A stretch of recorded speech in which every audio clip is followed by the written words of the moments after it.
అందరికీ నమస్తే అండి. ఈ మధ్య కాలంలో ఒక వీడియో చూశాను. ఇద్దరు అన్నదమ్ములు వాళ్ళ తమ్ముడిని చంపి బండి మీద మధ్యలో కూర్చోబెట్టుకొని పొలం దగ్గర వచ్చిన గొడవల వల్ల రోడ్డు మీద తీసుకొని వెళ్ళటం ఒక వీడియో వైరల్ అయింది. చాలా బాధ అనిపించింది. ఈ ప్రపంచంలో ఎక్కడా దొరకనిది అన్నిటికంటే కూడా చాలా విలువైనవి రక్త సంబంధాలు. ఆ రక్త సంబంధాలను విచ్ఛిన్నం చేసేలాగా ఎవరు కూడా జీవించొద్దని నేను ప్రాధేయపడుతున్నాను. ఈ సందర్భంలో మీకు ఒక విషయాన్ని నేను తెలియజేయాలనుకుంటున్నాను. మేము ముగ్గురు అన్నదమ్ములు ఎంతో అన్యోన్యంగా ఆప్యాయతగా పెరిగాం.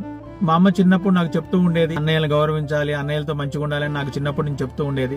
మా ముగ్గురికి మ్యారేజ్లు అయిపోయినాయి. ఆ మధ్య కాలంలో ఒకసారి నాకు కొంచెం అమౌంట్ ఇవ్వాల్సి వచ్చింది. వాళ్ళు కొంచెం ఎక్కువ అమౌంట్. సో ఎంత ట్రై చేసినా గానీ వాళ్ళ దగ్గర నుంచి ఆ అమౌంట్ రావట్లేదు. న్యాయపరంగా అవి నాకు రావాల్సిన అమౌంట్, కానీ రావట్లేదు. బాగా విసుగు చెందాను. గొడవలు పెరిగిపోయినాయి, మనస్పర్ధలు పెరిగిపోయినాయి, కోపం పెరిగిపోతుంది. మా అమ్మ కూడా మా ముగ్గురు అన్నదమ్ముల మధ్యలో ఏమీ చెప్పలేక, ఎవరిని ఏమీ అనలేక సైలెంట్ గా ఉంటుంది తప్ప చేసేదేం కనపడట్లేదు.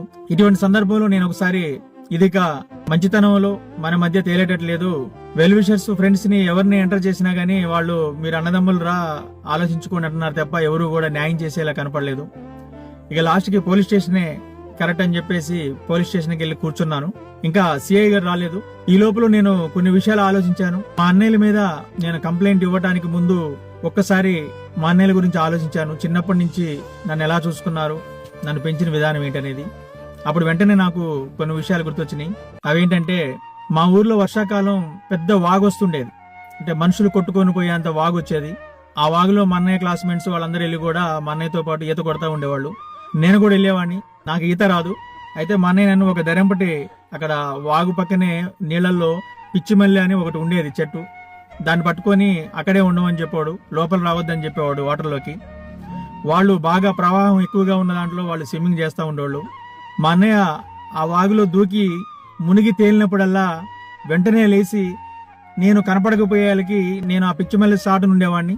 మా తమ్ముడేడి అని చెప్పి కంగారుగా ఇట్లా చూస్తూ వద్దండు అని పిలిచేవాడు గట్టిగా. తర్వాత నేను కనపడంగానే కనపడవేరా మరి ఎక్కడున్నావురా అని చెప్పి అనేవాడు. ఆ విషయం గుర్తొచ్చింది. ఆ తర్వాత మా పెద్దన్నయ్య మా ఇంట్లో చిన్న పూరి గుడిసెలో మేము జీవించాము చిన్నప్పుడు. చలికాలం వస్తే మా నులక మంచం కింద రవ్వలు వేడి చేసి ప్లేట్లో, రాతిని ప్లేట్లో ఆ రవ్వలన్నీ వేసి మంచం కింద పెట్టుకునేవాళ్ళం వేడి కోసం. మా పెద్దన్నయ్య పక్కన పడుకునేవాడిని నేను. మా పెద్దన్నయ్య ఆ రవ్వలు పోసిన ప్లేటు నాకు వేడొచ్చే విధంగా నా వైపు జరిపి పెట్టేవాడు. ఒకటే దుప్పటి ఉండేది, అది చినిగిపోయి ఉండేది, కాళ్ళన్నీ బయటే ఉండేవి. ఆ దుప్పటిని నాకు పూర్తిగా గప్పి చలికాలం కూడా మా పెద్దన్నయ్య దుప్పటి లేకుండా అలాగే పడుకునేవాడు. ఆ విషయం గుర్తొచ్చింది. ఒకసారి నేను 1999లో బాగా ఆకలి మీద